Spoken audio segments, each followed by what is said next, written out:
Dun dun dun dun dun. All right, here we go. We are back.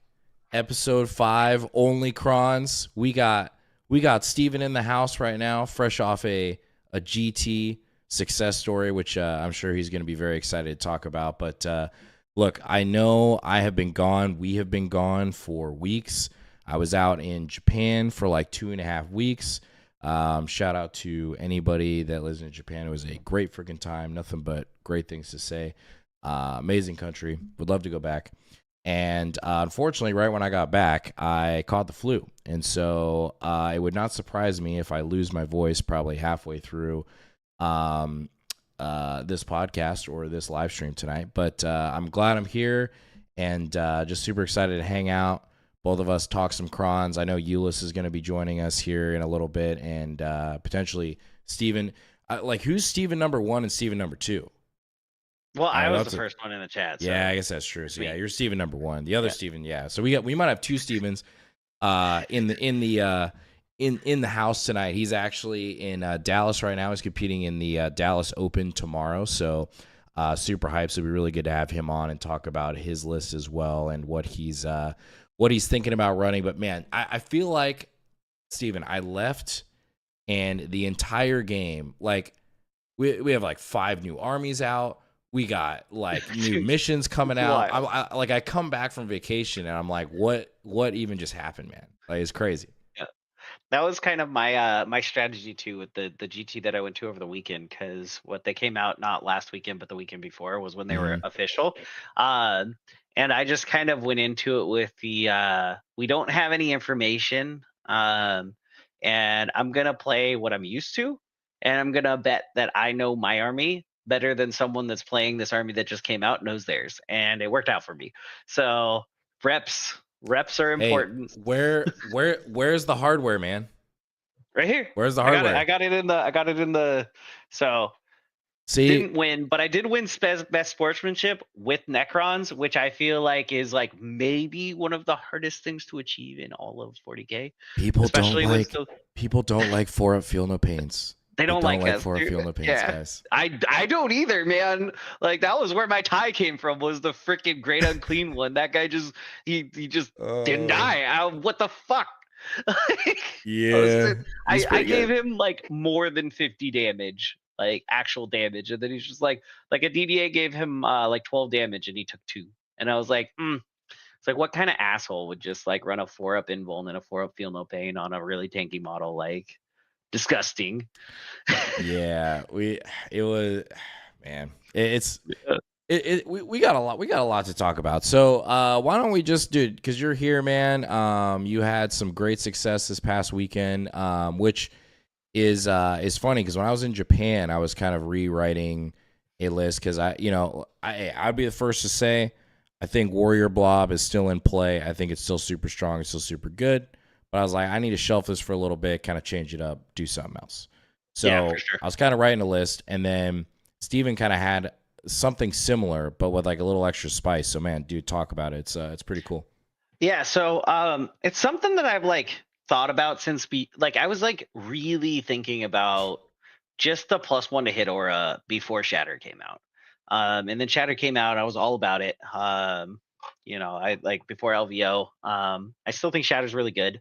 But like one of the biggest weaknesses of Shatter is if your opponent doesn't cooperate with you and doesn't put its like their models on the objectives, then you don't get the +1 to hit. And if you are moving around, that can like sometimes lead to being a problem. So at the last second, I just literally just cut a locust and put the +1 to hit aura, and man, it was really good. It was really nice hitting all the time on 2s with my DDAs, whether they moved, whether they didn't move. Because if they don't move, you're still like +2 to hit, and if they don't move, it's probably because they're in combat. So like, yep, they're still +2 to hit. Like they're fine. They're hitting go 2s. Let's go. And so I ran that 3 Scorpic Lords. I did end up dropping the Hexmark. I didn't miss him as much as I thought I would. Replaced him with some Death Marks, literally just because I didn't have 10 points. If I had 10 more points, I'd run the Hexmark probably every time. The Death Marks are still great. They were awesome the main difference between the hex mark and the death marks is the death marks are like more durable if you're dealing with something that can deliver damage to you, whereas the hex marks defense is entirely is lone op, which is really good. And especially in Awakened, you can stand him back up if you want to. So it was like 3 Scorpic Lords, Silent King, Technomancer with the casket. -1. Yeah, the casket. Of course, one of the Scorpic Lords has the bond. And then Wraiths, Withdrawals, always every list. They didn't die the whole tournament.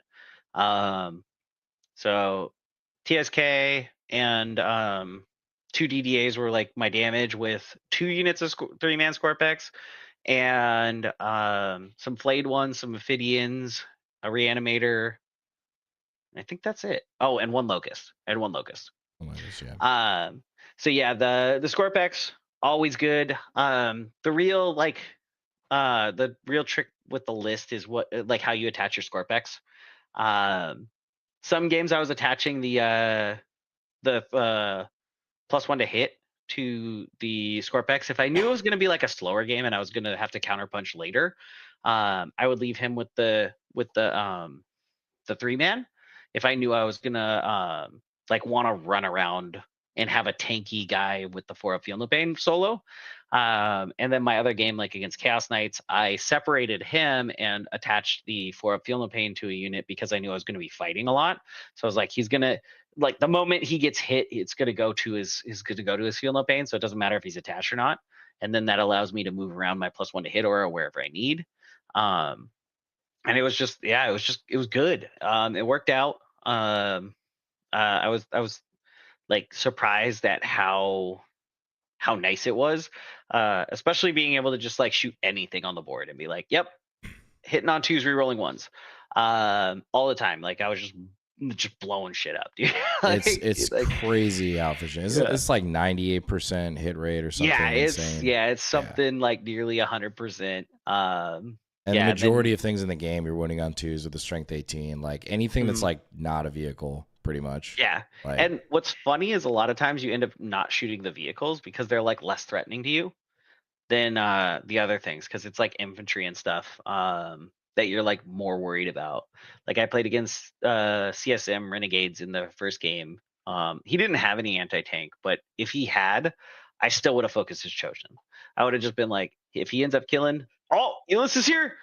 I would have been like, even if he ends up tagging my goes for my DDAs, like they can die as long as I kill the things that would have killed my my Wraiths. So Wraiths lived the whole tournament. They only got close to dying against Melt the Spear guys on horseback, as you would expect in 40k. The only guys that nearly killed my tanky thing was a guy with a huge knife, Nork Deadog, and some guys on horses with spears. Like not giant lasers, not giant demons. Bro, none of them that Rough shit. Riders, man. Them Rough Riders with a lance. dude with a spear They'll get stabbing me almost, and a guy with a knife. Hilariously in the ride over, my makes you think of the Lord of the Rings, the I am no man, you know. yeah, it was that. Like, they're literally killing a wraith, right? yeah, exactly. In the ride over, like we were like looking at who we were like paired up against because they did pairings early. And my teammates were like asking me like what's in this guy's list, and I was like, oh, it's like a lot of, like, he was running like the recon, so those guys just have a 2-up save, just a whole shitload of dudes with the 2-up save. It was really annoying. It worked pretty well actually. And then they're like, well, what else is in his list? I was like, I don't know, like, and they're like, what's in the list? I was like, I don't know what a Nork Deadog is. Like, I know now. Like, now I know what that guy is. He's got a huge knife that rolls 2 6s every time. Yeah. Like, he's got a cool ability, man. Cool character. And he headbutts you, and that shit fucks you up too. So yeah, like the whole list, it felt great. We were talking about it before. I'm really happy with it. I don't know if I'd change anything. And of course, you know, we have like the new, you know, patch. So I still really like it. Going into the new patch, I'm pretty excited about it. But yeah, I feel like Wraiths, like you want Wraiths or you want Warriors. I think both of them have a really good place. Yep. Um, And I still like the fact that the race still gives you you have more options of what else. Like it's not as much of an investment as the Warriors are. right. So you have more opportunities to add more to your list. But yeah, the flexibility's super nice. But yeah, man, hitting on 2s re-rolling 1s, it's a hell of a drug. I don't know if I could quit it either. Like I might just stick with this. Like with my practice games here lately, not having the reroll ones, I'm like, it's so bad. Once you got used to it, you're just like, yeah. this doesn't feel good anymore. I don't like missing, 1/3 of my stuff. It's the hits and the wounds. I mean, that's the thing. Yeah. But it's both, It's just especially when you're often winning on 3s. So you're like, okay, 50% of my hits or 50% of my fails and both the hits and wounds both get re-rolled. Like it just feels good. Yeah. What would you say, Steven, gave you like the biggest difficulty in the tournament last weekend? Well, I mean, definitely the demons was my tie. That list, it was like, and what was funny is the game was like basically like I was up like 31 points, and then on turn 5 he scored like 31 points, including It was scorched earth, right? Yeah, but he was also doing like a secure, so he's like securing, or not secure, sabotage. He was doing a sabotage in my deployment zone, so I'm counting that in his like 31 points that he scored. Because he like burned an objective, he like held 2 objectives, so that was like 15, and then he like scored like recover assets and the other one. So he got the secure also. So we're looking at what? It's like 29, and then he got like 2 more points somewhere else. Yeah. Oh, because it was a burden. Like he burdened for like 2 points. So it was like I was like, what? Or no, that wasn't burden. No, it was something else. Well, that makes sense. Well, no, that's 16 plus 15 right there is 31. Yeah. Whatever it was. And I like admittedly got a little lazy at the end of the game, so don't do that. Don't go like, I'm just like casually up 31. Like this will be fine. But the main thing was I just completely whiffed on that son of a bitch grain on a clean 1, man. Like that guy took so much damage. It's just like I'm fine. And then even at the end of the game too, I swung into him again, and because he passed his battle shock, he got 3 wounds back, and he lived with 3 wounds. So that also happened. Like like it was like, man. But the list, because it was just so many big things, because it was like 3 soul grinders or whatever they are, the crab guys, not the defilers. So I think they're soul grinders. Yeah. So 3 of those. Yep. Shalaxi, who he after the game was like, yeah, Shalaxi sucks now. And I was like, yeah, Shalaxi was terrible. She ran into the race and then died instantly and did nothing. And then Bellicor, the great unclean one. And then some other stuff, like he had like the Hellflayers, which were just bad. Like those were bad too. So if his list was more optimized, I might if his list was more optimized, we would have been playing a different game. So I wouldn't say that I would have lost. It would have ended up totally different, because I might not have like took my foot off the gas on that last turn and been like, all right, we good. We don't have to keep stepping on him, but make sure you step on him, dude. Step on him on turn 5 too. Like you just gotta do especially it, when man. when they have bottom of turn, you have to be especially Yeah. That's a rough one. On Scorch is just so annoying because it's like it can be like an automatic like 20 points with that. It's just like it's so dumb. Yeah. And so he just had so many big bodies that it was like luckily he misplayed with Shalaxi. He thought Shalaxi was going to do way more damage to my Wraith than she did. I think she killed like 1 Wraith. And he was like, He's like, that wasn't the thing good. is, even if she killed 3 Wraiths, it still doesn't really change your game plan much. Not really. But I think he was like planning on running Bellicor and the Guo in right after.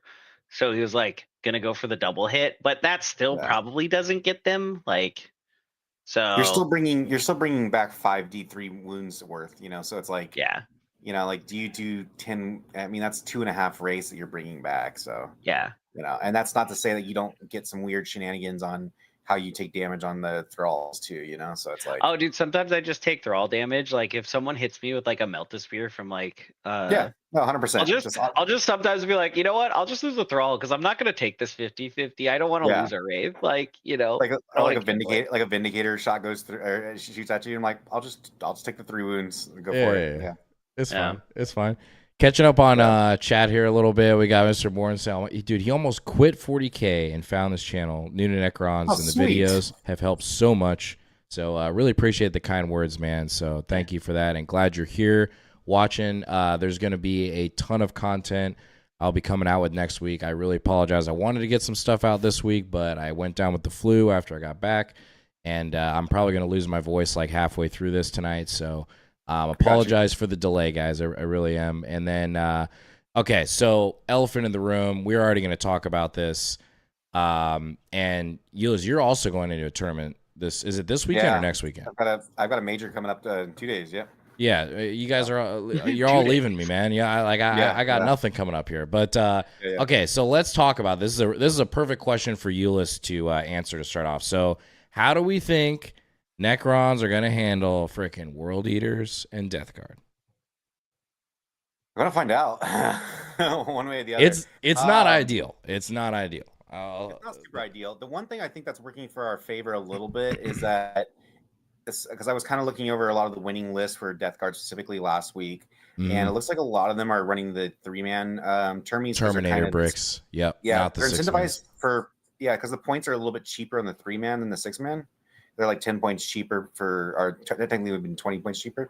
So they're a little bit cheaper on the 3-man. So you're seeing more of the 3-mans. I think that works in our favor, whether we're playing the race or the Warriors, because we're one of the few armies that can really give value to a full 6-man unit.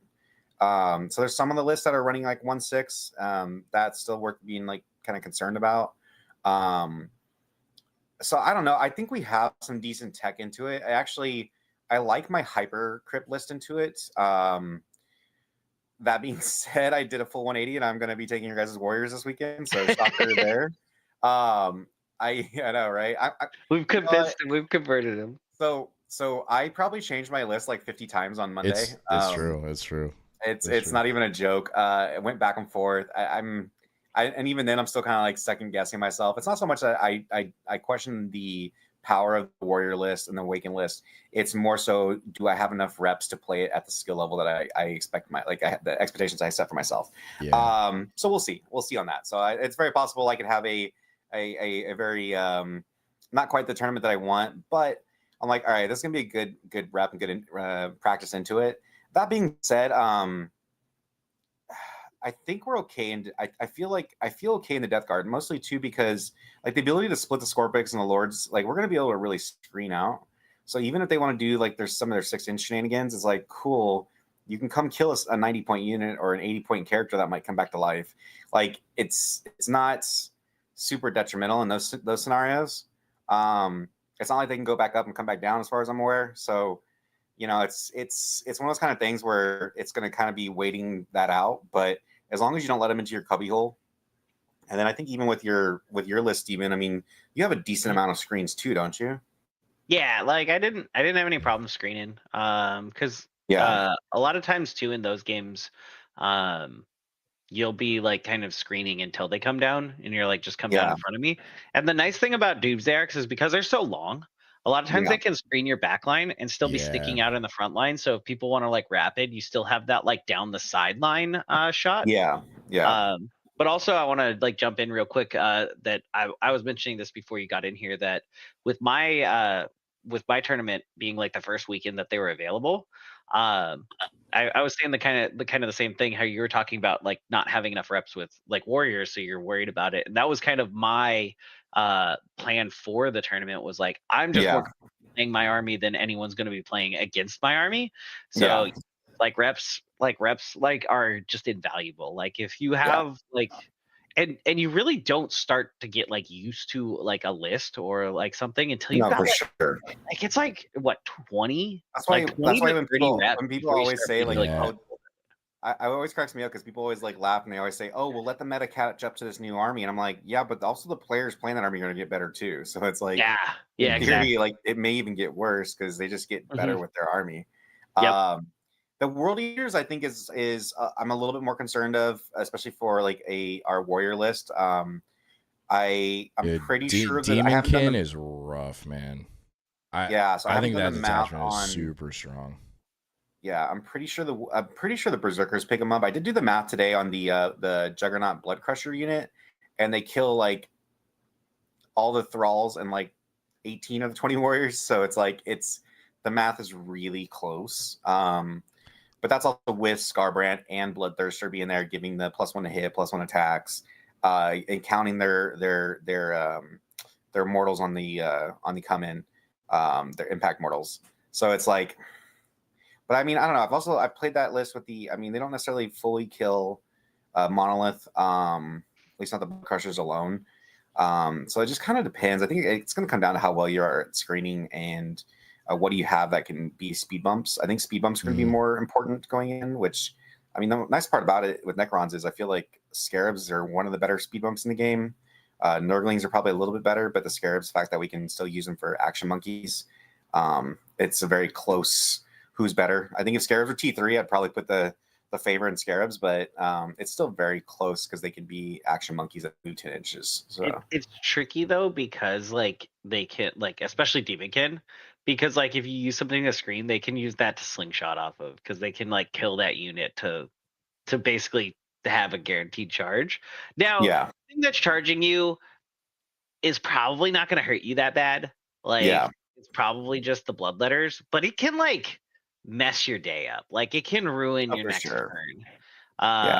So I think part of that too is, I mean, it's going to make heroic that much more valuable, making sure you're setting those up for because if you can heroic into the bloodletters, you're going to pick them up.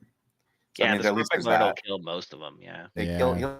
He'll crunch quite a few of them. Now, when they come in, you can't overwatch them, right? Like it counts as a setup. No, because they come in their shooting phase.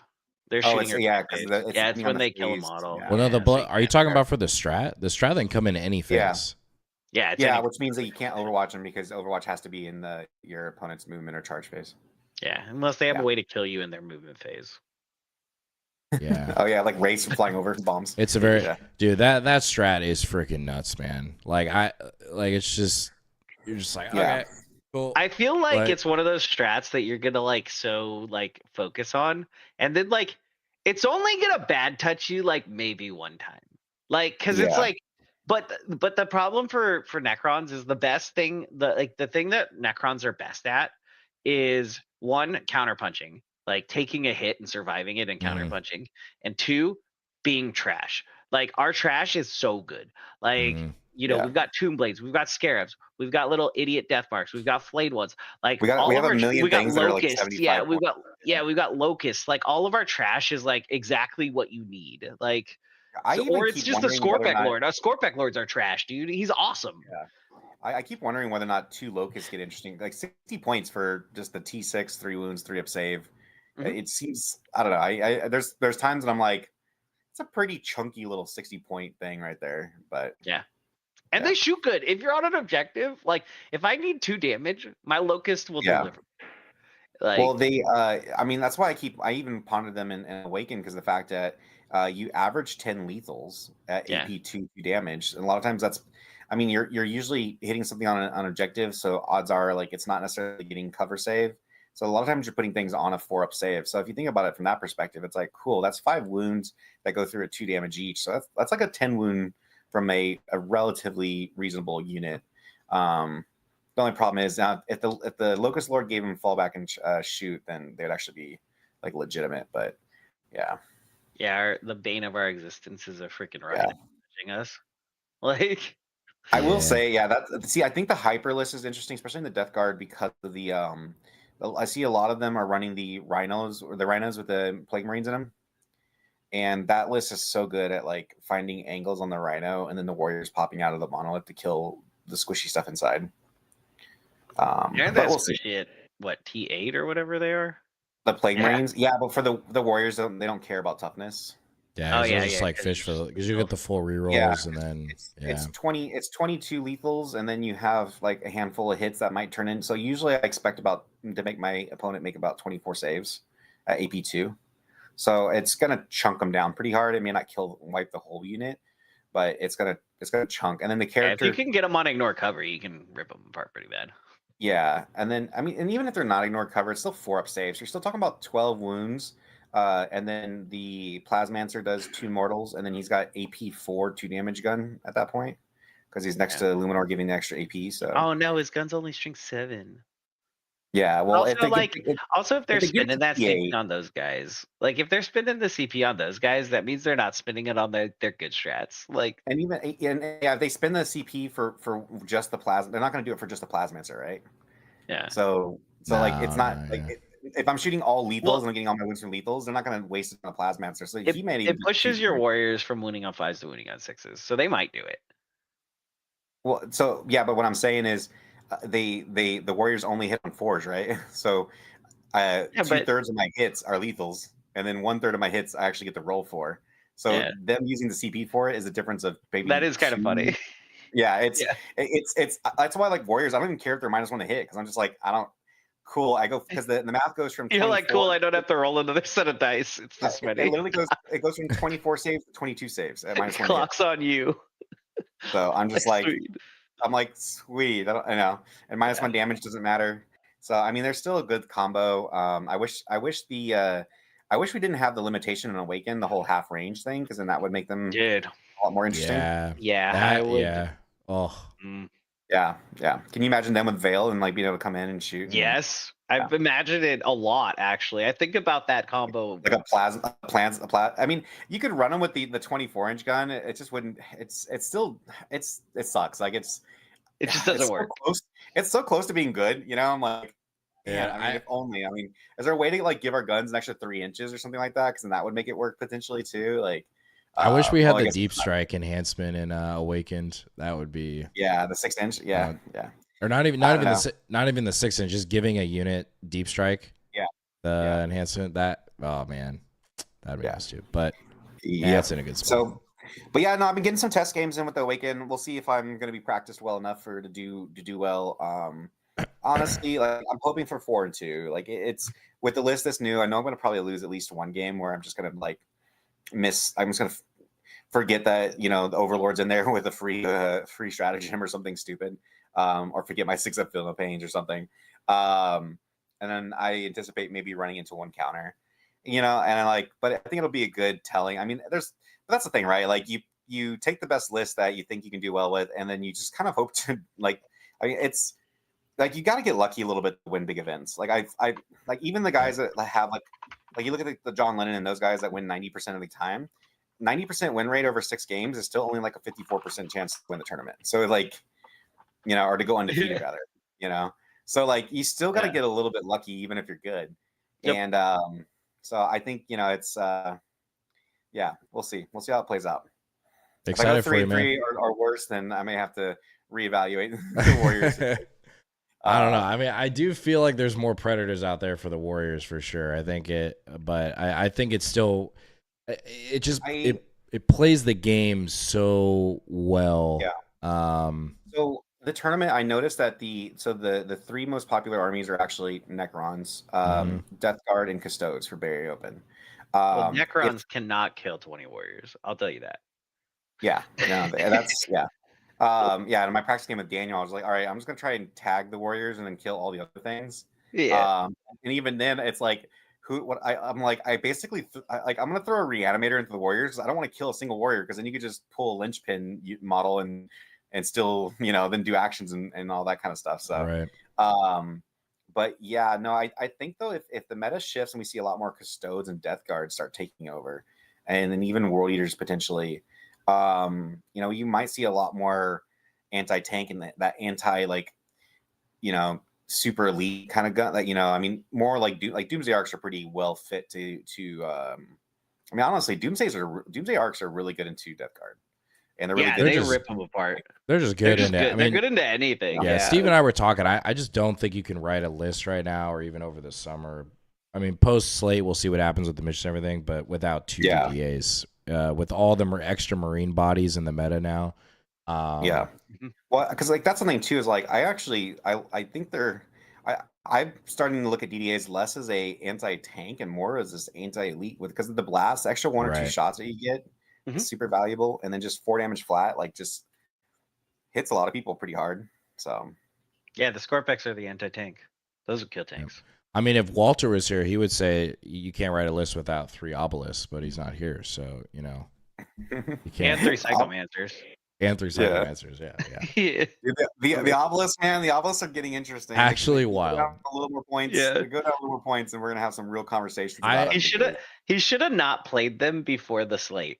Because if he didn't play them before the slate, they had a chance to go down. But now that he's spammed 3 of them, if they had a decrease on them, it's gone now. Yeah. If obelisks go up, it's literally just like Walter's fault.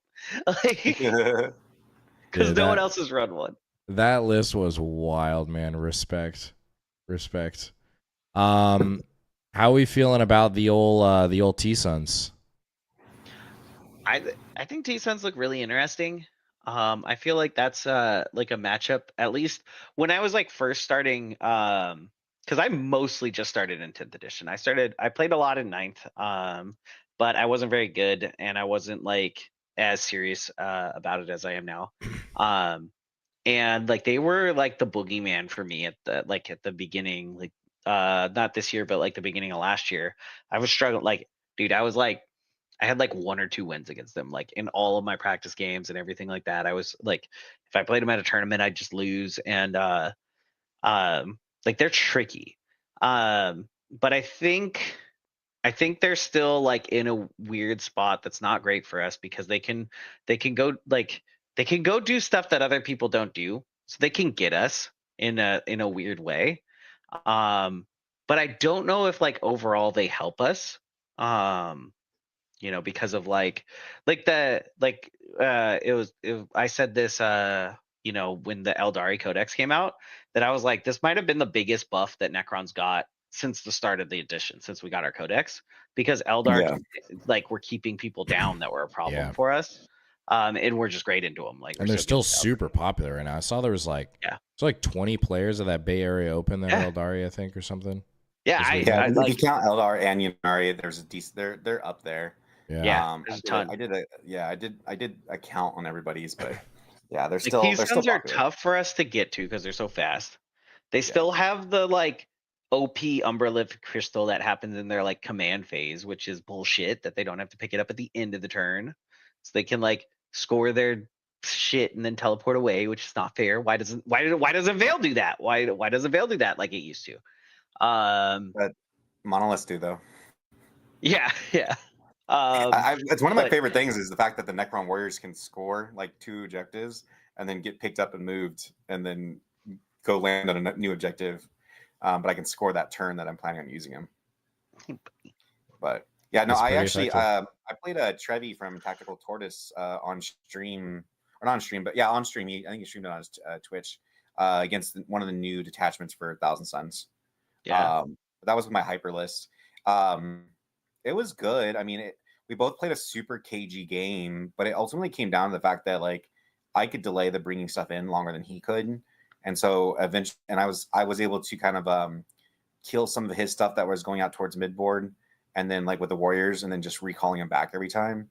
So I was kind of winning the trade war there, and then ultimately he had to bring Magnus forward. I kind of at some point I actually went aggro with the monoliths and some of that stuff to kill a few of his other anti-tank stuff, which brought Magnus out, and then I was able to one-shot Magnus with the warriors, because the warriors, I think, they did 14 out of 16 wounds, and so it's because you avoid the -1 damage. It's massive, and then all the I mean, he lost some of the save protectors, but even those don't really matter anymore. So the long range Mutilith Vortex Beast is tricky for us too. I don't. That's probably the best data sheet I feel in the Codex, man, with the upgrade and the synergy with the new army rule. Because we have to worry about that D6 + 6 shot. I just played against triple vanquishers the other day, and I don't want to see any more D6 + 6 plus shots in the game. The Vanquishers and Vindicators, though, that's part of that. That was one of the reasons kind of moving a little bit back towards warriors or. Yeah. Mr. Morton, appreciate the gifted memberships, man. Appreciate you, man. Thank you. Did we lose Euless? Looks like we might have. Oh no. Let me get Euless back in here. he might come back in. He's like, oh, we got 2. It's 2 lists. Oh, we got 2 Eulysses in here. Okay, hold on. He sorry guys, little technical difficulty here. Technology. Oh, he closed out of both of them. So now we don't even know, man. We don't even know. He's like Kazan, dude. Daniel Kelly, we know that guy. We know that guy. All right, I guess he'll come. He'll come back in a second. You'll come back in a second. But let's see. He had a question. Let me pull back up the old chat here. So question for us Zeus players: what is an ideal list for Awaken to practice, and what should one focus on? Mastering reanimation units. Yeah, all that. For new players, Awaken I think is a really good choice. It's index attachment. It's very well rounded. I think honestly, even something which I'm gonna do like a list breakdown of something that I'm running next week. But I think a version of what myself is running or Steven, I think it's a pretty good like kind of just toolbox army to learn for this. It's not. I of course like playing it well takes practice, but it's not something like super complicated like Ulysses list or the Warriors where legit you need a lot of reps. You need all phases of the game with it though, so that's why it's like good for teaching you, because you need to know combat, you need to understand combat movement. You'll need to learn like threat is the main thing. My cat just decided she wanted to flop on me. Celeb appearance. Oh, we got Ulysses back in here. There we go. Oh shoot, am I delayed? He's back. Are you there? I feel like I'm delayed though. No, I think you're fine here. Okay. I think. Okay, cool. Yeah, no, I was just saying though with the Awaken list is that it's also pretty forgiving because the fact that you can bring characters back, so that means if someone snipes a Technomancer on your Wraith unit, you're not just SOL. Yeah. There's a lot of things that are forgiving in the Awaken list. I do think that Necrons still, in my opinion, are still one of the more balanced attachments. I still think Star Shatter has a good play. One of our buddies, Steven Rhoda, shout outs, taking Canoptic Court, and I really like his list as well. Yeah, very excited to see how he does this weekend. I've seen some people do okay with the options, or I'm not sure if I'm saying that right, but dude, I played that at an RTT, and Obeisance is like I was trying to take a meme list, and that thing fucked down. It's like it was really good. Like obviously it was a meme RTT, but like I was like, this is working way too well. Like waiting for someone to find an Annihilation one that works, but all Locust Destroyers maybe, but yeah, no, I think we're pretty blessed in that regard. I feel like, and I feel like we're sitting in a very solid like B+ A- tier range, which I'm really happy with because it means you can have like Steven, like you get being attacked over here. Just knocks my head off.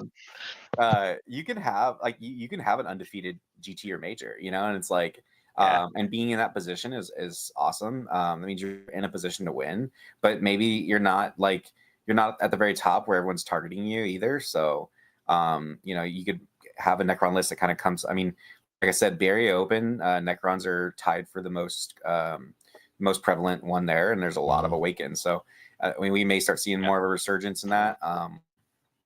But yeah, reanimating characters, especially characters with 4 Field of Pains, I guess is kind of good. So, pretty strong. Oh, and it's especially against monophase melee. It's pretty good. It's pretty good. Yeah. The list was like Silent King, 2 DDAs, a Reanimator. Your claw's stuck at me. Race with Thralls. And 2 units of Lich Guard, and the Lich Guard out of reserves just came down every game, and then just would Resorb, and then just go charge something and kill it because they had +1 to wound. Like, it was the unit, the really expensive Immortals unit, the really expensive Immortal unit, dude, with the Chronomancer and the Overlord. So it moved super fast because it moves 11 and then it fire and fades. It moves 16 inches, fire and fading, but all game it just jumps out and comes back, and it's rerolling all hits and all wounds if they're on an objective, or it's just 1s to wound, and it's +1 to wound because it's an Overlord unit. So it's rerolling all hits and wounds, and ow, why you bite me? Rerolling all hits and wounds with +1 to wound, and and you spend 1 CP, which you can do for free with the Overlord for crit 5s. So it's It just rips, dude. That unit is like really good, but it's 400 points. But like, it's also kind of hard to kill if you need to just like on like turn 4, turn 5 of every game. It just like ran across the board and took my opponent's primary expansion. It just went zoom because it just goes 16 inches. Now, I will say, Steven, at your tournaments last weekend, did you miss having Illuminor and Awaken? Because I know a lot of us kind of talk about him being almost auto include. I know for you the hard choice is Illuminor or another DDA. Yeah, I didn't, but that's because I took the +1 to hit aura. Okay. Like if I don't take the +1 to hit aura, then like that second DDA versus like a really like it gives me something that's inconsistent versus something that is consistent. Like Xerath, I know what I'm getting from him. But the DDA, I only know what I'm getting from it like about half the time, and that's even with +1 to hit, because like you never know if you're just gonna roll a 1. Like if you roll a 1 on shots and you needed to do 12 damage, you're just sitting there like, oh no. Like you're like, well, now it's impossible. So you're like, do I re-roll this? I only have 1 CP. Like and then if you do re-roll it, at least you know you're getting value out of it. I re-rolled a 1 into a 1. I think I re-rolled like 3 Doomsday Arc shots the entire tournament, and one of them went back into a 1. And I was just like, uh-oh. Like I was like, damn it. The game we play. The game we play. Yeah. So although that rush though, when you roll the 1 into a 6 though, man. Oh yeah. Yeah, but then it was like, of course, you're like, oh great, I just did 20 wounds. I only needed to do 8. Yeah, but that feels good, dude. It feels like you have like a giant cock when you just do like 4 mortals with the Doomsday Arc. You're just like, especially when it was like just standing still for the turn. You're like, well, that's 4 mortals. Yeah, when you have the dev wounds. I will say I've actually been having a lot of fun rapid ingressing Doomsday Arcs. Yeah, dude, that's what I've been doing in the list. Yeah. One CP for +1 to hit in dev wounds. If you look at it that way, I'm like, that's actually low-key pretty good exchange. Because there's a lot of things in the meta, like we're talking, or not a lot of things, but especially on firing lanes with DDAs, there's not a ton in the meta. I mean, obviously, like reading the board, we're like, if you rapid ingress that in, like, there's not a lot from long range that's going to be able to kill a DDA. Like on that same lane. So a lot of times they just stay safe. They're chilling. Yeah, they're fine. So, but sometimes a ballistus will just like kill it too, and you're just like, oh, god damn it! Like, like sometimes that'll happen. You're like, I love that you just rolled 2 6s and a 4. At least the 14 wounds is kind of a nice like weird spot. Like it's not 12. Like I hate that we have so much stuff that's 12 wounds. So like it doesn't math out perfect, which is nice.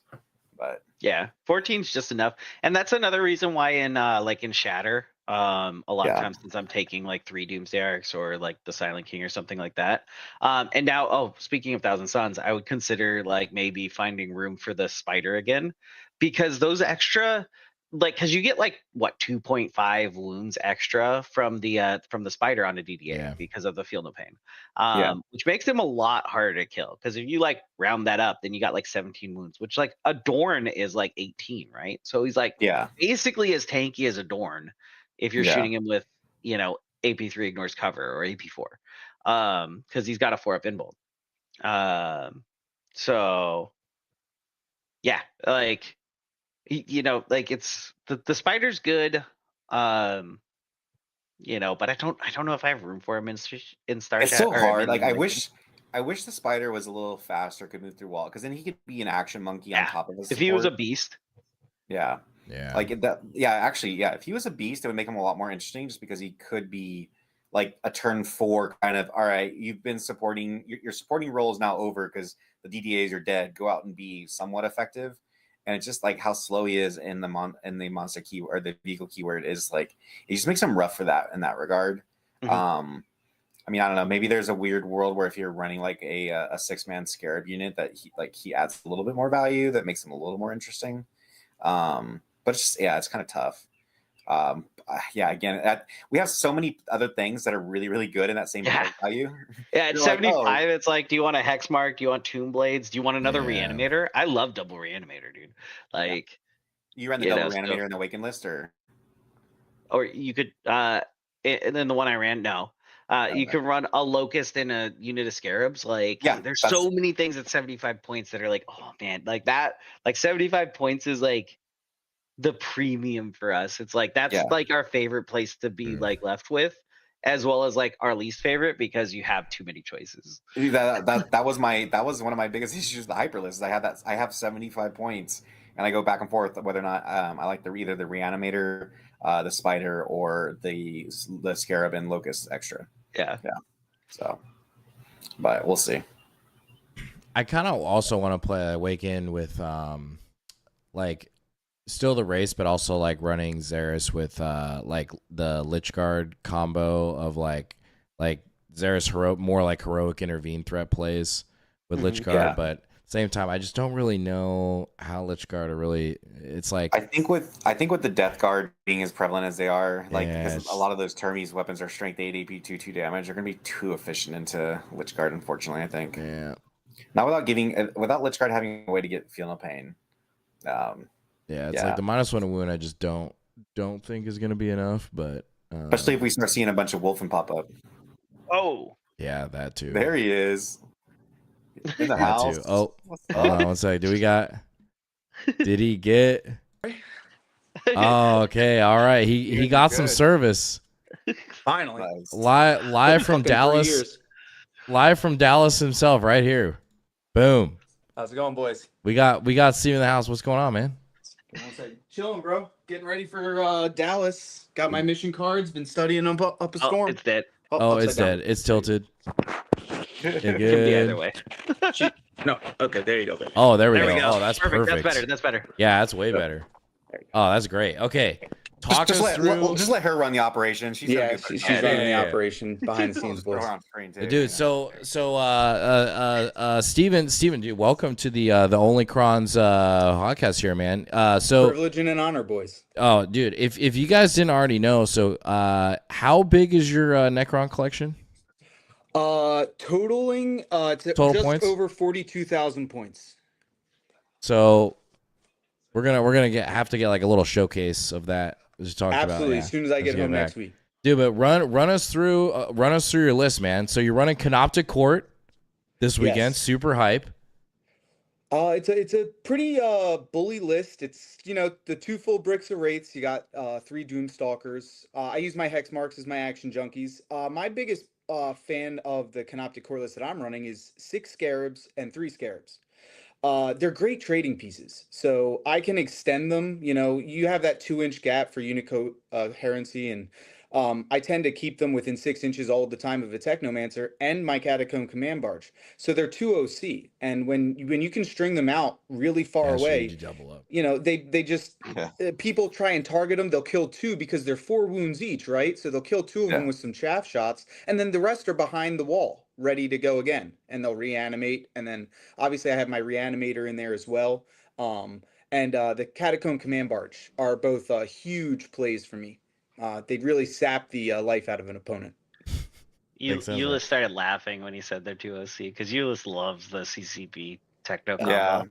It's good. It's good. There's been worlds where I've thought about just like, okay, a CCB and like 18 Scarabs just go to that like no man land objective and just be like, cool, here's like my lot, and yeah. And also like if like they activate something that you're actually worried about, you're like loan up. You're like, don't shoot me with that. I don't want to be shot by that. So you have that choice. Or I was talking to Steven earlier. We were talking about how like you can take if because a lot of times people try and bait out the loan op and they'll bait out with something that's not their big thing. And you're like, that's cool. I'll take it on the chin, And your Doomstalker takes it and takes 6 wounds, and you're like, cool. Now I'll loan op that one. Now you got to go to a fresh health one. You know. So. But yeah. No, I'm excited for you, man. I'm the Canoptic. It's been calling my name. There's some weird jank lists in that I still want to try. I'm still hoping the Night Scythe goes down like 15, 20 points. So that'd be nice. Try some really weird stuff in Canoptic. Yeah. But do you have the thralls in your list? I do not. I couldn't fit them in the list. I know. I wish I could have. Dude, Call the Horde, man. Yeah, you need one.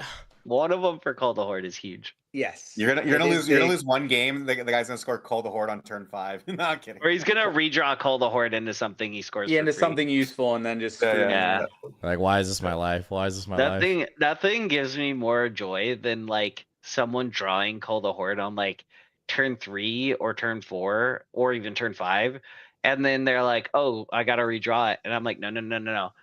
Yeah. Those guys." And I point at my full life brick of wraiths, and they just go, "What?" And I'm like, "Yeah, dude, they're infantry with 30 wounds."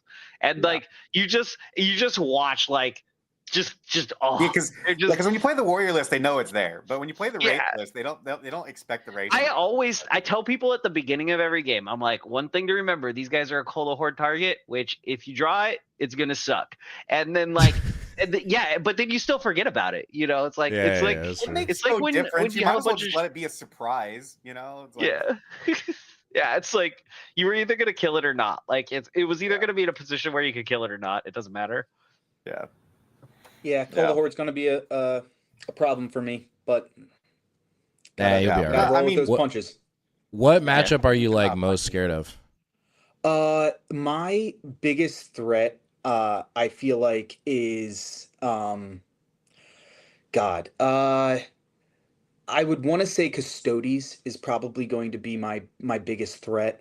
I just don't think I can handle the amount of pressure that the Lions detachment can put out. They just have those Alaris Custodians sitting back on the objectives, and they send everything else forward at you. And just for Canoptic Court, when they have the cover, they're already, it's just very difficult. They're just saving everything on twos. Saving everything on twos. I can't do anything. Like my AP1 doesn't really matter with my wraiths.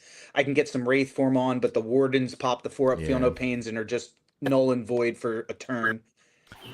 You have three. That is probably my biggest. And Armiger heavy Imperial Knights list with the anti-fly. If they position their Armigers very well, I'm going to have a tough time. Oh yeah, Armigers will rip you up. Yeah, especially because now that there's so many ways for them to get AP for the Armigers. Because that used to be the downside is they're only AP1, but now it's like, AP3 Armigers that auto wound on 2s. I'm like, crap. Yeah. Okay. Yeah, and essentially my whole army is fly. So. Yeah. You have 3 Doomstalkers. I have 3 Doomstalkers, in the background. Rotate. So the Iron Imperial Knights, when they rotate the Ion Shields, it negates my AP. I can't really hurt them. I'm always punching up unless I'm shooting my Doomsday Arcs, and they're skewy. D6 plus 1 attacks can either absolutely decimate somebody or bounce. So. Right. Yeah. So I used to run when I ran my Canoptic. I still ran a couple Locust Heavies just because to try and bait out defensive strats as best as I could, but not everyone takes the bait. And do you have any Immortals or like Xeris or anything in your list? I do not. I'm not running Xeris because I don't have any battle line. I feel like the more battle line you run, the better Illuminor Xeris gets, obviously. True. But he's probably only valid in Awakened, even if he didn't have battle line, and even then. Yeah. I mean, I'm sure that there's some big brain out there that could work out an Immortals Warrior Canoptic Court list where they run Plasmancers with them and everything else, and then Illuminor Xeris buffs that. But you just listed his list. There you go. Okay. I want to mess with a Night Size and Monolith so that like on potentially turn 1 or turn 2, you could do the Warriors. So there's a world where you could give out 75 lethals at AP2. And that's just 3 units of Warriors normal shooting with Plasmancers rerolling. Right. Would average around 75. Let's say call it 70. But and then you go like clock on you, roll your saves. Now it's your turn. And then they're still decently durable because they're all somewhere close to the Illuminor. I don't think you can pull it off with 3 units of Warriors. I think 2 you could actually pull off. So my thought process is running a unit of Race with the combo of 2 Warriors. So it's like 50-ish lethals and then a Wraith unit that's going to be durable and somewhere in the middle. And your Wraith can do like the infiltrate where you could like if your opponent can't screen very well. You could if you're against like guard without a lot of scouting or screening, you could present the wraiths and be like, if I go first, I just and the other part of it too is whole just, army on turn 1. Just telling your opponent, hey, my wraiths that can move 10 inches and charge, like they're gonna be infiltrating. So have fun with that. 9 inches away from you and they move 10. If they don't have multiple infiltrate units to try and try and block you off, like you could just hold it to the end and just let them deploy super scared. My most confident true. lists are definitely the shooty ones. Like Tau, I'm very confident into. Yeah. Guard, I'm very confident into because I'm going to just infiltrate right in front of them and say deal with this or I win. And even if you Yeah. deal with this, I'm still going to be on the upper hand here. Yeah, no, You still gotta get through it. especially Thank well, you, and dude. especially guard too. Like, because guard, if you like kind of just stuff up some of those walking paths, unless they're playing the guard that can move through walls, where the tanks can move through walls. But even then, it's only one tank, so it's like, you could really hurt their game. Like, you could really jail them in pretty hard. Yeah. But Speaking of moving through walls, I think that these stratagems that are coming up in the next edition are going to be very beneficial to us Necron players. I mean, if we draw the challenger card in the deck, I mean, I'm okay going down 6 victory points to get some of those stratagems. Like, let's go. Dude, can you imagine Star Shatter having 2 units that are running through walls? It's like, oh my god! One for 0 CP, mind you, man, and I got my buddy right behind me too. Or you're activating a DDA with like sustained hits, dude. Like rerolling hits and wounds of 1. You don't even need a TSK. Advance in charge on a Wraith Brick. Or no, dude, my favorite one, and it's gonna stay my favorite one forever, is the like you get to make like a normal move again or whatever, or it's like a D6 normal move. Like in addition on your like movement phase with your Wraith Brick, you pass over them. You do like you basically throw the 9 dice grenades at them, and then you pass over them again and throw 9 more dice at them, and you're like, here you go. It counts as making another normal move. It's a normal move. Yeah, it says normal move. Wait, it counts as a separate activation. Yeah. Yes, it's a normal move. It counts as a normal move. It's just straight up make another normal move. I'm pulling this up. Keep talking. Yeah. There's no way. Yeah, yes, it is a normal move. Imagine how grumpy someone would be if you just casually, here's 9 mortal wounds and your movement phase. Yeah, here's an average of 4.5 twice. 1 unit from your army that has not been selected to move this phase. I thought it was fine. Steven, we've talked about this. If it's too good to be true, it probably is. No, there's another one. It's burst of speed. 1 unit from your army. Oh wait. Burst. And then wait, what? GW it's end of your shooting phase that it does it. That's why it works. So it's end of your shooting phase. You get to make a normal move. 1 unit from your army. Wait, it says excluding units that made a normal move excluding units that made a move this phase. Wait, what?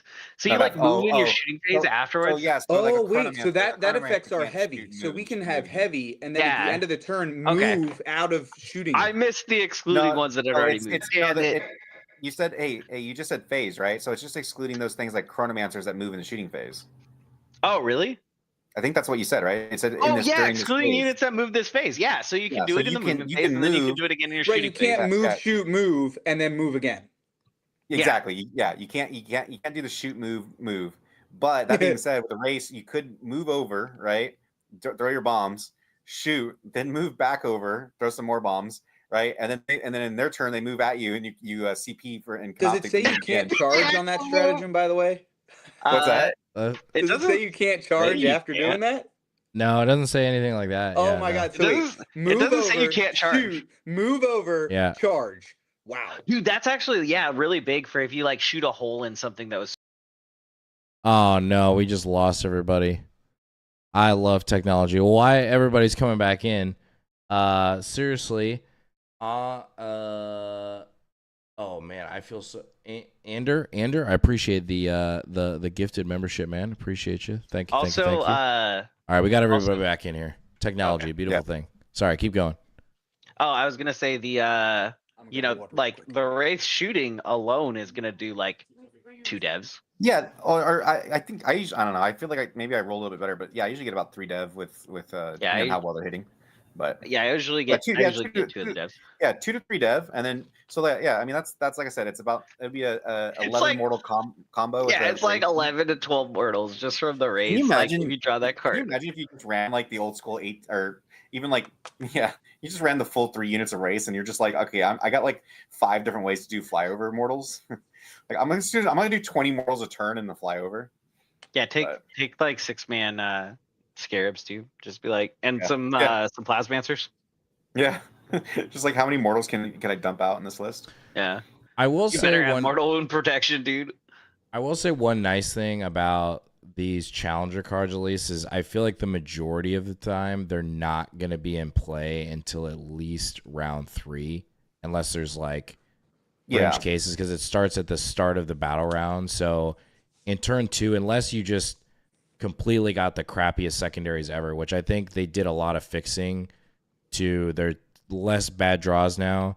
And I mean, getting a 6-point delta on secondary going into turn 2, I feel like is going to be pretty difficult now. It's kind of funny. I mean, you can play it though. So say they get containment for 6 points. Well, containment's gone now.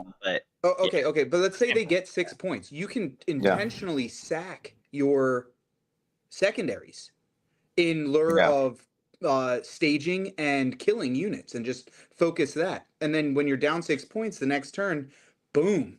It's very interesting playing into my hyper list that's designed to go down early and have a boom turn. Yeah. You can make that boom turn that much deadlier and scarier. And that's interesting because then it's like, I mean, I could have a 20 or 30 point swing in one turn just because of the amount of damage I'm bringing in. When do you have to be down 6? Is that start of your turn or start of the round? Start of the battle round, because you share the same challenger deck.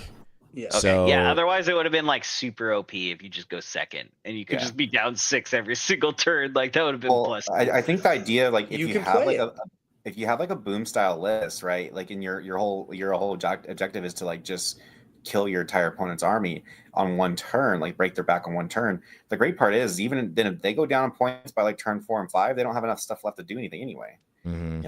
It's the stratagems are way too strong for 0 CP. They may dial that back. We'll see what happens. I mean, they could be 1 CP and still be strong. That's the thing. And they may do that. They may just say, we made a mistake. And also, can't be 0. Also, how often are you going to be just taking the 3 points too? Because the 3 points are really easy on a lot of them. Yeah, true. A lot of them are have a unit. You score 3 points. Have a unit. There's one of them that's be 18 inches away from your opponent, and it's okay, cool, that's 3 points, on one unit, right?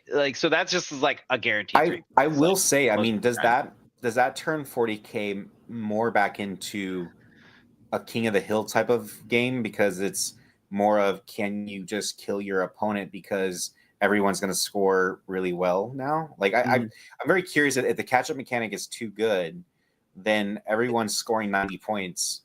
Then does it just become, okay, well, now I need to play to table you? Or do we end up seeing super cagey games where no one comes out until turn 4 or 5, Yeah. I also think Fixed is back, which I don't think is the best thing in the world for us, because people probably not. Assassinate. Yeah, that's what we're talking about. I've enjoyed the time of not having Assassinate be picked against me, where people are like, I'm going to pick Assassinate against you. I'm like, okay, what's your other one? And they're like, I'm a good tactical. But now that it's a legit plan. With Assassinate no prisoners is a problem. And what I was talking to Steven about, you look at Knights with the no prisoner changes, and now all of a sudden 13 War Dogs isn't going to be a thing. They're giving up 4 points, even with one big knight in play. I mean, I still think you'd score 40 probably pretty reliably. Are you gonna? Especially with the challenger card if you go down. Bring it down is the same, more or less, but it's the no prisoners, because you get 2 points for every kill. So essentially, each War Dog is now 4 points if you just take both of those. So you kill 10 War Dogs out of the 13. That's 40 points. Yeah, at the GT, I killed 4 War Dogs on turn 1. So I'm gonna address the chat here real quick with Eric. I don't think that TOs are going to have a say on whether they can run the challenger cards. This is the part of the game now. I mean, sometimes TOs will. I mean, if it's too broken, it makes the game unplayable. But I mean, we're definitely. I heard it's not going to get the DACA treatment. I heard WTC. I don't think they're doing. I think they said they're not doing challenger cards. Oh, that'd be weird if they just played a different game. Yeah, so they're just I know they're catastrophic weird, for WTC, because WTC plays for diff, and the challenger cards will basically crush that. Yeah. No, you're 100% right. It's gonna completely screw up WTC. Yeah, because if like your opponent can just score 3 points every single turn, which is like a guaranteed like extra 12 points, that completely changes their game. It's gonna keep games a lot closer. Yeah. Mm-hmm. Oh yeah, for sure. You're gonna have like three, like the normal winning record is gonna be 3-0-2. Like yeah. I mean, I think I don't know if there's a better. Maybe it's like a good like broad question to ask because I mean clearly what they're trying to prevent because we've all been there in games where it's like the first 2 turns for your opponent they just rip like 4 great secondaries and got 20 points and then you're over here with like freaking 3 and you're like I love this for my life and it's like how do you exactly correct that problem? Maybe this. I'm assuming they play tested it, so I mean like we'll see. I mean these abilities are. It is interesting because I mean it's one of those things where it's like getting 3 basically free points is really awesome, but having the ability at the same time. Yeah, that'll be the choice every turn is that you have to make the choice between the free points and the stratagem. So you'll have to decide that. One thing I was asking, I forgot to look this up, but if you score a victory point for a secondary card, can you choose not to score it? No. You have to score it. Yeah. That's what I thought. If it completes, you have to complete it. Yeah. Because I hate the change to engage. Like, that's really annoying. With the whole being in 2 quadrants you and you score 1 victory point. Oh, my God. Wait. So can you tell me about engage? I haven't read that one yet. So it's 1 point for 2 sides and 2 points for 3. Like if you just deployed your army, you're in 2 quarters. Like you're just getting 1 point. Okay. So you're guaranteed 1 point. There's going to be a lot of times when you'd rather have 1. Yeah, so you can't pitch it. Oh, yeah, that is really rough. That's really annoying, actually. It's like if I might change from 10th to 11th. Maybe, but that's like this will be the world we're living in now. Yeah. So, that is a good point. Weirdly engaged is one of the worst ones to get because literally because you don't want to score the 1 point. Yeah, you'd rather have the CP. I honestly hate that one in cleanse, man. Cleanse just which is so funny because I used to live on cleanse, but hey, I'll score that 1 point in the next edition if my opponent is 6 points above me. Let's go. Let's go. Give me that point, baby. Well, I do. And that's the other thing too. Now the 6-point differential is it secondary only or secondary and primary? Victory points. 6-point differential. Yep. So the cool part about that's going to make hyper really strong is that you're like, hey, I'm going to go ahead and pick this unit up off the objective, and so now I'll sack my scoring by 4 points or 3 points depending on or 5 points depending on the situation, and now I'm 6 below at the start of the round because you can do that. Because you pull it. Depending on when he gets beta turn, you pull at the end of his beta turn. He's up 6 points. If Hyper's going first, I can just go ahead and pick up. Make sure or I don't know. Depends on how that. No, maybe not. No, you want to go. You want to go second. Yeah, you always want to go second. It's always It's just because you're picking up right at the end of the battle round. Because I can start of the next battle round. I can let my opponent like hold more or something like that in those kind of weird scenarios. Star Shatter's another great one that benefits from like sitting back and just letting your opponent score a little bit heavier on turns 1 and 2, and then you just come out and really just Star Shatter doesn't score very well. That was its biggest problem. But it kills really But now, because of the stratagems, it doesn't need to score. It's just going to table everybody and then score 3, 4, and 5. That's what I'm thinking that these things might do is they might lean more into late game armies. I could totally see it. You get an extra benefit now to being a late game army. Which is a Necron strong suit. My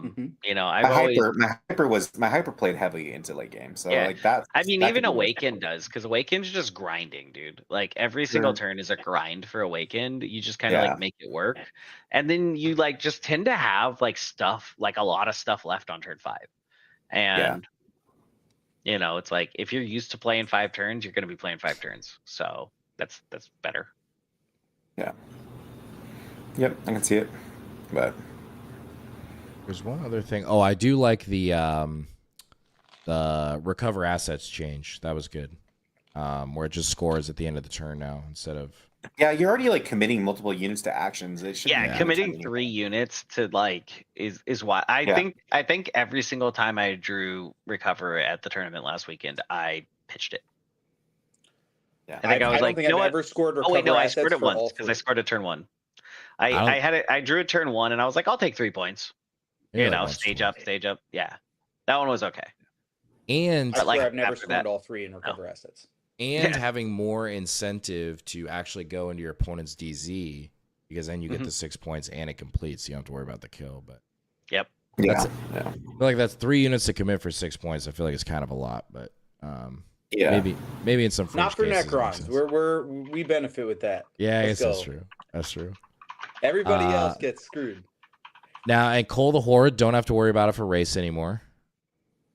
Yeah, it'll just work. Yeah. Oh wait, I thought it was 13 models now. Is it 13 models and still 30 wounds? They're just model count, no wound count. Oh, so then race can't do it. Yep. Yeah. You're only 9 models. Not even with crypto thralls. That's a nerf. That's the worst. It's a nerf, guys. I guess I just don't take my thralls anymore. I love my little chickens, dude. They're just Thralls little guys. They're so cute. They're so good. Yeah. But not being able to trigger Call the Horde is like, maybe I just take an extra unit, or maybe I like. That's true, because that's on the unit of flayed ones or something. Yeah. Or I dump a locust and get another unit of Scorpex kind of thing. Like, there's a lot of flexibility there. Yeah. True. Yeah. Well, for the warrior, or for Kylan, any last minute recommendations of the warrior list? Anything you think I should be extra cautious of, or anything? I think I would say the biggest things. I was going back and watching the list lock, by the way, the video. Yeah, if you're or even like going back and like watching that the tournament review, like the last like 2 games, because I think you always have to be very cognizant of where the neck is. Yeah. Like where you want the neck placed of the brick, more or less. So it's like, if they don't really have an answer for the warriors, like you're more or less going in T formation. If they do have an answer, then you have to look for where can I limit surface area. And I think like looking back at the Bile game, what was interesting, like looking and seeing how the game like played out, was even though I still think I needed potentially like a Hail Mary to try to like win that game, I think it would have been interesting to see if I would have on layout 4 deployed the nucleus of like the buffs, like with the Ghost Arc and the CCB in that top corner where like the natural expansion is. And because of the fact that there's that really good wall to limit that surface area, because where playing the Warriors where I normally did, like kind of towards the center on that layout, it didn't really give me any options to limit surface area without exposing them. And that's what really like hurt me, where I really got no value out of it. Like it was hard to really like set things up on that specific layout. But other than that, man, now, for the support units, do they almost always just hide the entire game, or is there a certain point where you're like, all right, they're going to start moving forward because I'm running out of action monkeys, or like? I think at least reanimator, those kind of guys. Yeah, at least I think I think one of the plays you were talking about like a couple of days ago, even using like Xeris is a great, like in those bad matchups, like basically visualizing him as literally not like a wall. I mean, he is a wall already, but like literally visualizing him as a wall on the board and putting him in those places. But I did that, like I said, against the CSM the other day. I kind of put him in a position where the Chosen were either going to get, the Rhino's either going to get shot and killed the next turn, and I was going to be able to get some stuff into the Chosen, or they had to come out and fight Illuminor, because I didn't really give him a good method to get him to the Warriors. So I basically sacked Illuminor. He was able to kill Illuminor in both shooting and fighting phase then, but it exposed his entire unit, and then my rapid ingressing Scorpix came in and cleaned up the Chosen. I mean, that's all it is, like the play pattern. I think it's just like, if they don't have an answer to kill the Warriors, especially if it's not even close, I mean, the game is like, it's like a cakewalk. I mean, you just, especially because you have the CCB, it just plays the game of Warhammer. The 2 res orbs came in handy. I played a game last night against Marines, Space Marines, and having that second res orb actually was clutch, because the DDA whiffed against the aggressors. That'll happen, dude. Yeah, the res orb that you can use on the same unit twice. What's that? The res orb you can use on the same unit twice. Angel's right? not here. We can go crazy. Oh yeah. Also, I saw in chat. They're talking about the Technomancer staying back. Yeah, your Technomancer stays behind a wall. I over the weekend, people were talking about like how precision worked, and I mentioned that the only thing softer than my Technomancer is my tummy. Because I love my like ice cream and stuff, man. But it does not go well with my tummy. Well, but my Technomancer is the biggest bitch in the world. Like you will never see him. He's never past the wall. And Steven, they were asking a question in chat that I was also interested in, and you guys could probably bring a little bit more light to this. They were asking about the crypto thralls, the fact that they're a lot slower. Right. How do you guys operate knowing that the crypto thralls only move 5 while the wraiths and the technomancer move 10? So there's two different ways that I use them. Like always, like if I plan on moving my unit, like on turn 1 out to any objectives, crypto thralls are. I think my crypto thralls in almost all of my games have started on the line, because they move slower, so I will need them to be farther forward. And usually you'll run back, like a little bit farther, to hide your race, just like based on how the terrain ends up being. The crypto thralls only move 5, the race move 10. And then the crypto thralls will either hang back with the technomancer, who's usually hiding behind a wall because he's, he's so afraid of like literally anyone seeing him. Or they if you're wanting to be like aggressive, they can take wounds like at the beginning and then just like leapfrog to the front of the unit. So like they die. No, guys, we're just reanimating right now. It's fine. It's gonna be just fine. Just reanimation protocols are activating as we speak. And look at this. We just popped the res orb. Rolled a 2 plus 1 on the reanimation. I got all the guys back. All right, keep going. Here we go. Perfect. Oh, so that's really smart though. You can leapfrog them. The other thing that makes them awesome is like if someone goes to precision your technomancer, he's now got a 4-up feel no pain. The extra set of wounds, man. I don't know how many times they've just been like super clutch and been like, just 6 more wounds is like just enough for that unit to survive. Well, not to mention too, when you're technomancer, so like because so often, especially when you're healing 2d3, your average is 4, so you bring back a whole wraith. But then it's like now you can bring back a thrall, and then you bring back a wraith on 1, and then you heal him, and it just gets super efficient. There's so many reasons that they're good. I wish that they kept Call the Horde. Steven, the other thing I give you, because I've seen you do it on stream, you'll use those thralls to also like, because you'll see good players will know they've got to have vision on precision, so they'll try to charge you deeper into like hiding behind the ruins. And I've seen you with thralls, like you'll measure those spots out where they could potentially land, and you're like, cool, I'm gonna make your character have to have an extra 4 inches of movement because the thralls are now here. That if the thralls weren't there, they could have made it inside the ruin and sniped out your technomancer. So like that's another little like thing too that's you don't really think about when you're building a list. It's like, oh yeah, no, he also just blocks spots for people to try and make it to the technomancer. And they give you that extra little distance for your technomancer to hide further back. Like it's really nice being able to, because you get an extra like 6 inches or something of distance just by having them over the wall. Yeah, so it's one of those kind of things. I like you said, if the cold target goes away, is it worth 60 points? It's going to be a much more difficult. There's more of a question. It's more arguable. Yeah. So, but I'm excited. So Steven, you already made it in? Sorry, Steven, you made it into your hotel already? You good? Oh yeah. Nice. After a lot of running up and down from a conference room and talking to a technician. You guys start tomorrow for Dallas Open, right? Yeah, 9:30 a.m. Sweet. All right, cool. Yeah, ours starts Saturday, so. I got this awesome little Warhammer commemorative Gene Stealer. Yeah. Nice. When's the last time they did a Necron one of these? A few years back. Camo What? Oh, he wasn't like it was like the Camo Tef guy, right? The guy who had his head like this. Amontech or some shit? Yeah, his head was like completely to the side. I remember that. How long was that? I want a new commemorative piece. Come on now. Oh, Camo Tef was the hunched over Cryptek. I have that guy. Yeah, the old man. Yeah. And since he's like just a Cryptek, so I only had to paint him, and he counts as all my Crypteks, which is tight. That's cool. I know. So. I do. What do they have new objective markers this year, like Necron ones? Did you see those? I haven't seen any new ones yet. Same ones as last year. Yeah. Yeah, I've got a set of those, the black ones. Yeah. Oh. Here. I mean, they are cool. I'll see if they like redo them because it's the first. Because it's only Let me this just one. dump out my objective markers. What? What? There's so many objective marks.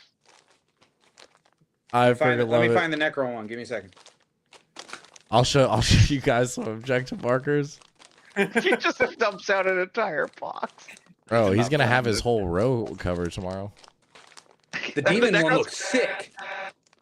Yeah, that's cool. Oh, is that the new Necrons? That's the demon one. Oh, that's demons. Yeah. Oh, Same there's Necron. Necrons. Okay. Yeah. They're cool though. They're cool. I But, dig it. Yeah, because there's no Tampa anymore, so it's just Dallas and Tacoma now, right? Actually, I just got a little insider information from Matt Laurel's father saying that Dallas might not actually happen next year. oh man, that would suck.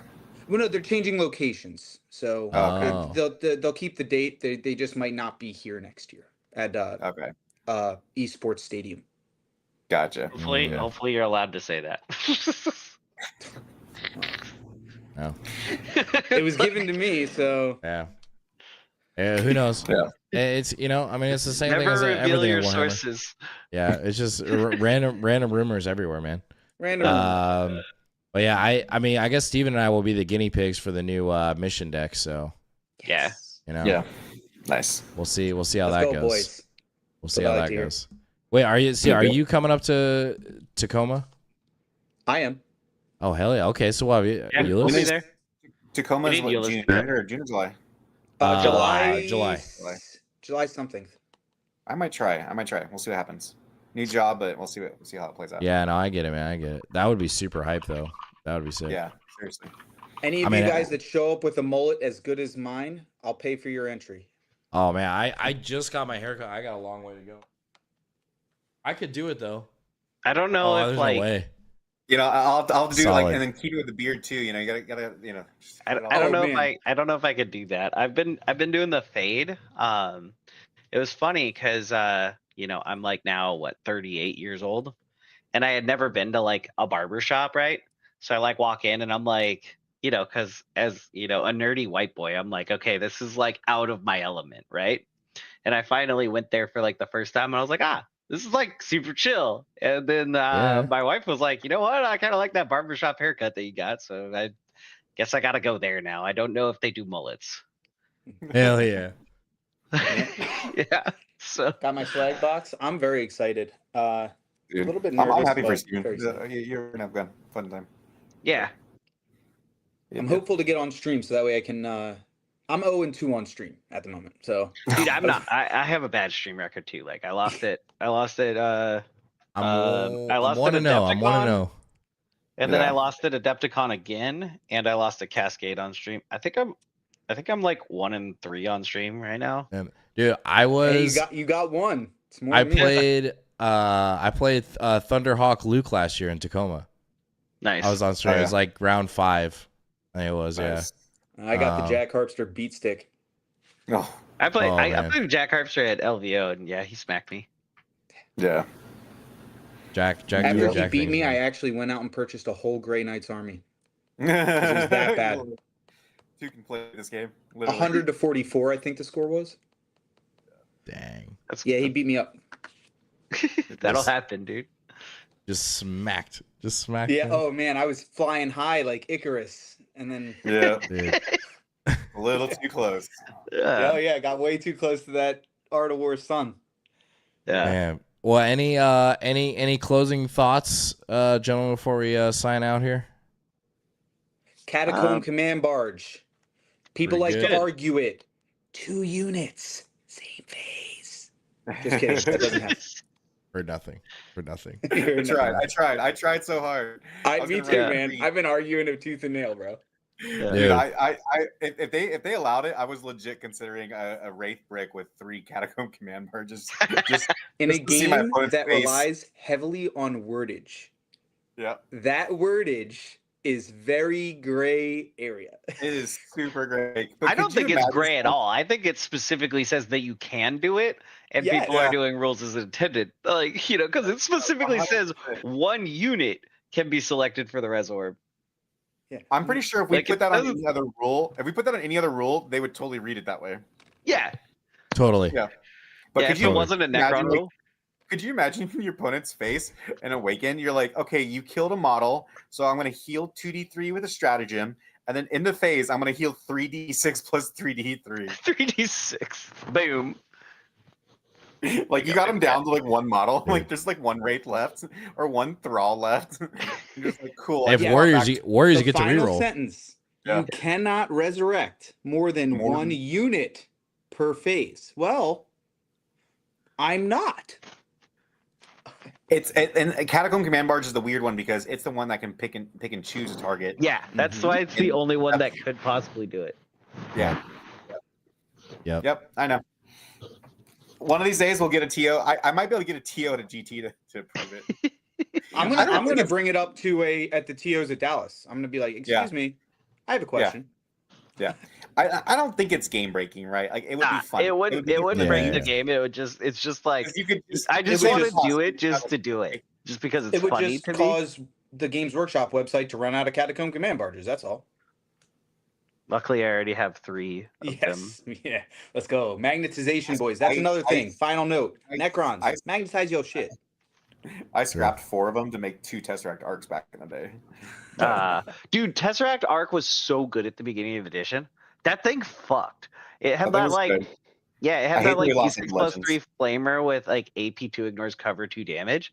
I killed so many Calidus assassins with it in Or the Arcanthrites with the you can get like give your immortals AP2 on crits or whatever. On crits, so you had to do the extra math. You had to be like, wait a second, all these 6s. Oh man, I was only upset about the Tomb Sentry and Sentinel for aesthetic purposes. They weren't the best units, but those are cool ass models. Yeah. They were cool models. Yeah. Because I played. I think it was the last week that they were available.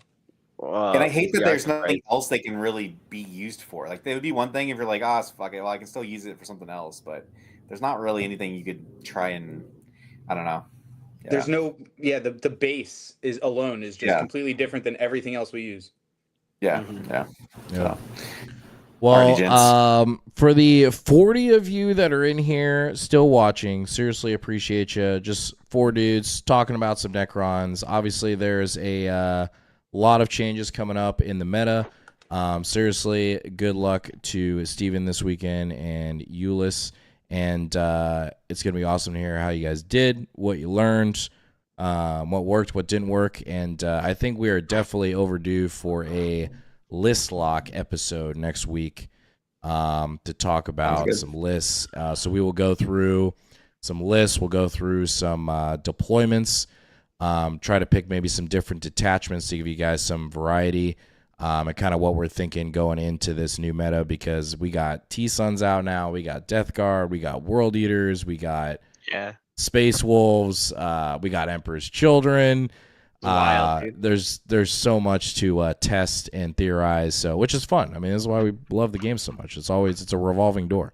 So, and the mission cards, right? So, if you stuck around this long, appreciate you watching, and we will catch you in the next one. Good night, y'all. See you guys. Good night, boys.